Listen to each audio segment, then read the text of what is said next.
Hi viewers, welcome to our channel. ప్రస్తుతం మనతో పాటు సీనియర్ జర్నలిస్ట్ దాము బాలా సార్ వారితో మాట్లాడదాం. నమస్కారం సార్. నమస్తే సార్, ఈవీఎంల పైన ఎప్పటి నుంచి ఒక చర్చ అయితే జరుగుతుంది సార్. దీన్ని సమర్థించే వాళ్ళు ఉన్నారు, వద్దు అని చెప్పే వాళ్ళు కూడా ఉన్నారు. ఇక్కడ ఏపీలో కూడా చూసుకుంటే ఎలక్షన్స్ అయిపోయిన తర్వాత, రిజల్ట్ వచ్చిన తర్వాత ఈవీఎం ట్యాంపరింగ్ జరిగిందని చెప్పేసి పెద్ద ఎత్తున ప్రచారం అయితే చేశారు. ఇప్పుడు కూడా ఈవీఎంలకు సంబంధించి సుప్రీంకోర్టులో కేసు వేశారు బాలినేని గారు. అంటే ఈవీఎం ట్యాంపరింగ్ జరిగింది, ఇక్కడ ఒకసారి చెక్ చేయాలి అని చెప్పేసి.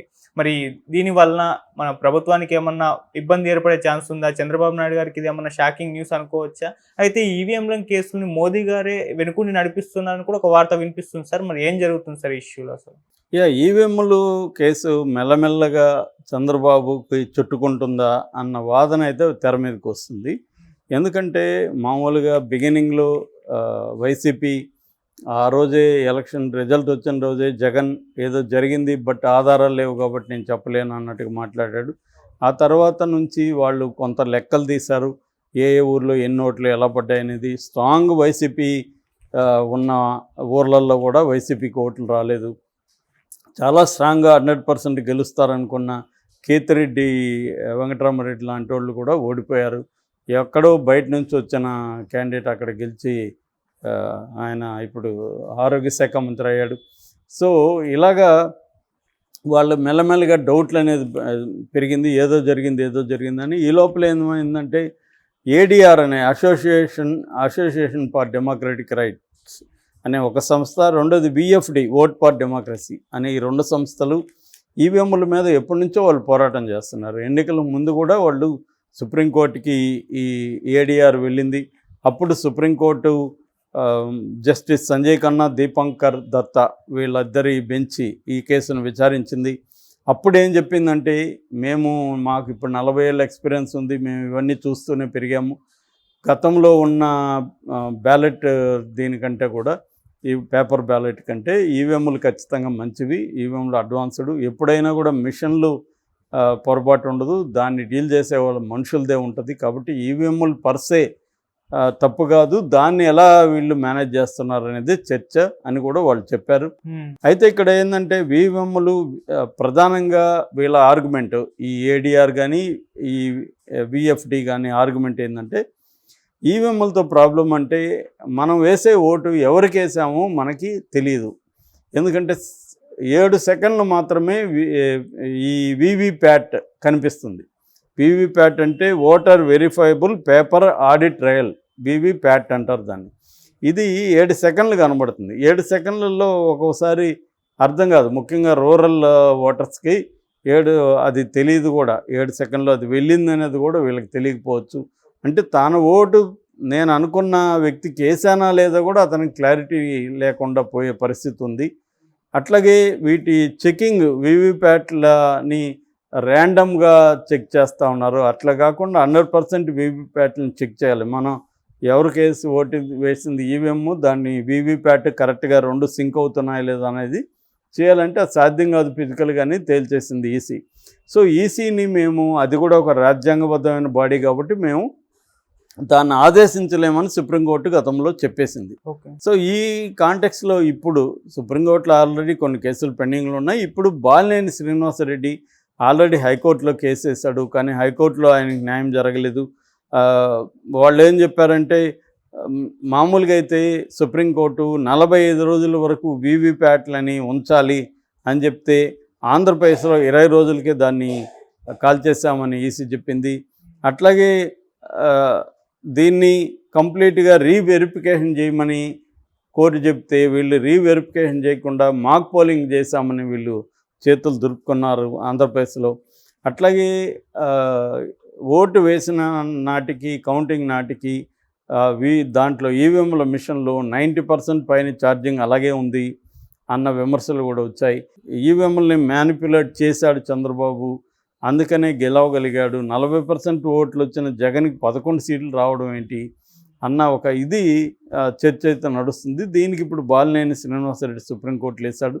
సుప్రీంకోర్టులో కానీ దీన్ని ప్రూవ్ చేయడం ఎలా అనేది పెద్ద సమస్య. ఇప్పుడు చంద్రబాబు చేశాడని నమ్ముతున్నారు అనుకుందాం, చేశాడు లేదో ఎవరికి తెలియదు, కానీ ఒక వర్గం నమ్ముతుంది చేశాడని. నమ్మితే దాన్ని ఎలా ప్రూవ్ చేస్తారు అనేది ఇప్పుడు మేజర్ సమస్య.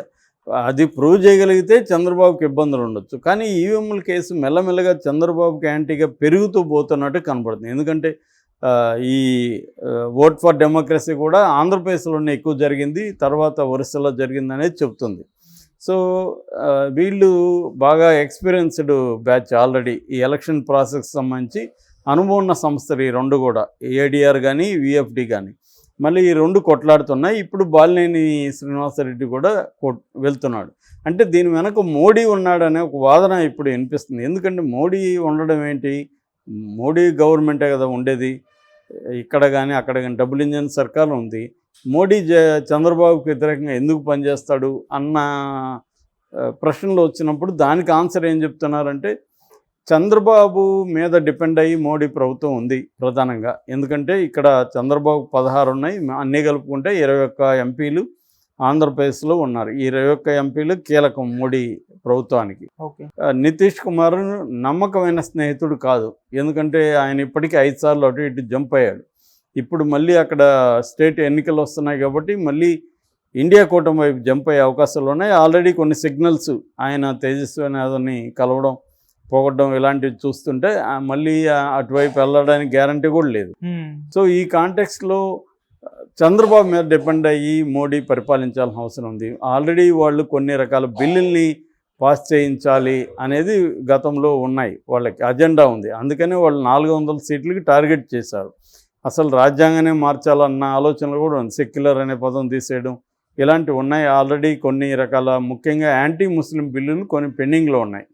సో ఉమ్మడి పౌరసత్వం కావచ్చు, సిటిజన్షిప్ యాక్ట్ కావచ్చు, తర్వాత మొన్న వచ్చిన వాళ్ళ వక్ఫ్ భూములకు సంబంధించింది కావచ్చు. సో ఇవన్నీ చేయాలంటే చంద్రబాబు ఖచ్చితంగా వాటిని అడ్డుకునే అవకాశం ఉంది. ఎందుకంటే ఇక్కడేమో వైసీపీ వాటిని ఆల్రెడీ వ్యతిరేకిస్తుంది. చంద్రబాబు గారిని సపోర్ట్ చేస్తే ముస్లింలలో చంద్రబాబుకి యాంటీ అయ్యే అవకాశం ఉంది. అందుకని చంద్రబాబు ఆ బిల్లులను వ్యతిరేకించాల్సిన పరిస్థితి చంద్రబాబుకు ఉంది. అవి వ్యతిరేకిస్తే అక్కడ పాస్ కావాలంటే చంద్రబాబు కంప్లీట్గా తమకు సరెండర్ అవ్వాలి. సరెండర్ అవ్వాలంటే చంద్రబాబుని ఏదో ఒక దాంట్లో ప్రెజర్ చేసి నువ్వు కానీ మాకు కంప్లీట్ మద్దతు ఇకపోతే ఈ కేసుని మేము ముందుకు తీసుకొస్తాం అని కానీ అన్నారనుకో, సో వీళ్ళు కానీ ముందుకు తీసుకెళ్ళి కోర్టులో గట్టిగా ప్రూవ్ చేయగలిగితే చంద్రబాబు ప్రభుత్వం రేపు బర్తరపు కూడా అయిపోయే అవకాశం ఉంది. సో మళ్ళీ ఎన్నికలు కూడా జరిగే అవకాశం కూడా ఉంది. ఎందుకంటే నిజంగా ఈవీఎంల ట్యాంపరింగ్ అనేది జరిగిందని ప్రూవ్ అయితే ఖచ్చితంగా ఎన్నికలను రద్దు చేస్తారు, చంద్రబాబు ప్రభుత్వం కూలిపోతుంది, మళ్ళీ ఎన్నికలు వస్తాయి. మళ్ళీ ఎన్నికలు వస్తే చంద్రబాబు రావడం కూడా కష్టం. ఎందుకంటే ఈవీఎంల మోసం బయటపడితే ప్రజలు కూడా మళ్ళీ అతనికి ఓటు వేయకపోవచ్చు. ఎందుకంటే తను ప్రభుత్వాన్ని దేశాన్ని ఏమర్చాడు, ఇట్లాంటి వాడిని గెలిపించాలా అన్న నెరేటివ్ బయటకు వస్తుంది. సో అందుకని చంద్రబాబుని కంట్రోల్ చేయడం కోసం మోడీని ఈ పని చేస్తున్నాడు జగన్. అందుకని జగన్ ఇప్పటి వరకు జగన్ని టచ్ చేయట్లేదు మోడీ జగన్ని ఎంకరేజ్ చేస్తూనే ఉన్నాడు. అందుకే జగన్ కూడా ఇక్కడ చంద్రబాబు మీద రెచ్చిపోయి మాట్లాడుతూ వార్నింగ్ల మీద వార్నింగ్లు ఇస్తున్నాడు అన్న ఒక నెరేటివ్ బలంగా వినిపిస్తుంది. ఇది కన్విన్సింగ్గా కూడా కనిపిస్తుంది వినేవాళ్ళకి. అంతే కదా, మరి ఈవీఎంల మీద ఈ స్థాయిలో ఎందుకు వెళ్తుంది?